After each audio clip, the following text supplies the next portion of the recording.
Okay, well what we did was we took a popular diving magazine, which is called Sport Diving, which is distributed here in Australia and Asia Pacific, and we took 53 years of this publication, so from 1953 to 2006, and the idea was to use the texts and messages within these, divers write articles and submit them to these magazines, so the idea was to take the text from these articles and try and derive changes in diver attitudes and their activities through time, and to try and get any indication of any references towards a shifting baseline of certain dive sites. So where people are noticing changes in fish abundance or shark declines or changes in reef health and that sort of thing.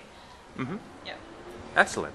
And what sort of things have you found? How did people used to refer to sharks in these publications back in the olden days? Okay, well we had two quite significant clusters of different diver attitudes from the 1970s and towards into the 1990s.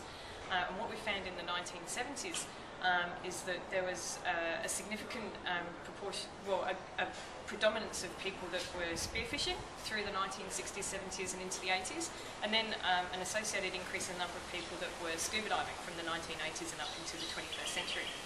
And in terms of their perceptions and attitudes towards sharks and rays, what we found was there is a dominance of emotions such as fear, danger, annoyance, hunting and pride that were associated with those spearfishing activities in the early years. And then that shifted into more emotions that were being reported, such as an excitement of seeing sharks on a dive and the wonderment and respect that people were feeling for these creatures, and the fact that people were starting to understand now that they were harmless creatures and they weren't the dangerous monsters that they used to be perceived to be. Wonderful. Yeah. And what have you found in terms of the shifting baseline? Have you seen references with it? Can you determine from these magazine articles what's happening to populations? There's a few references. Then there's not a lot. It was quite a broad data set. But obviously to get a shifting baseline comparison of a particular dive site, the diver has to return to that dive site at another point in time in the future to be able to make that direct comparison. So there was only a few of those, but there were a few that made reference to the fact that they used to dive in those spots and see a lot of sharks, and now they don't even bother going to those dive sites anymore because there's just no sharks there. And places in like the Great Barrier Reef and the Coral Sea where, you know, it used to be prolific in terms of numbers of sharks, but they've just been completely decimated. So there were a few comments that related to those sorts of things. And that's sort of interesting information that you can't get from a normal scientific monitoring program. It starts at a certain point in time and you don't get that historical comparison. All right. And you mentioned that the very same spear fishermen who used to be killing these sharks are now involved in something called the Great Australian Shark Count. What is that? I can't say whether it's definitely the same people. Oh, okay. There's definitely a couple that are still involved. But yeah, the Australian Underwater Federation is the spearfishing body for Australia. And yeah, they've initiated this Great Australian Shark Count, which I think is one of the biggest shark sighting programs in Australia. And it basically involves spear fishermen in documenting and identifying the shark species that they're seeing underwater. Rather than spearing them. Rather than spearing them, and yeah, the main focus is conservation. Like I think these spearfishers are still actively participating in their sport, but also this shark identification program is promoting conservation. Wonderful.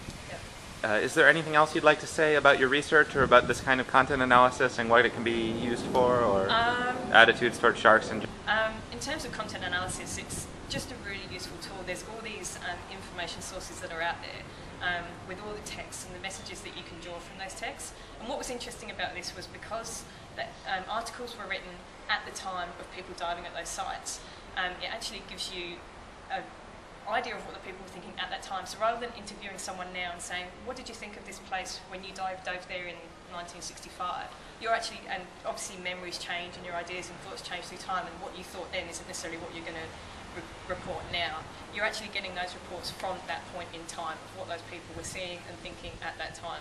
So it's an interesting window to the past, if you like, of what these people were seeing and then changing through time. So it's a really useful tool. All right. And you showed a photograph from the front page of the Townsville local newspaper with a small boy that had caught and killed a large shark and some letters to the editor that people had written about that.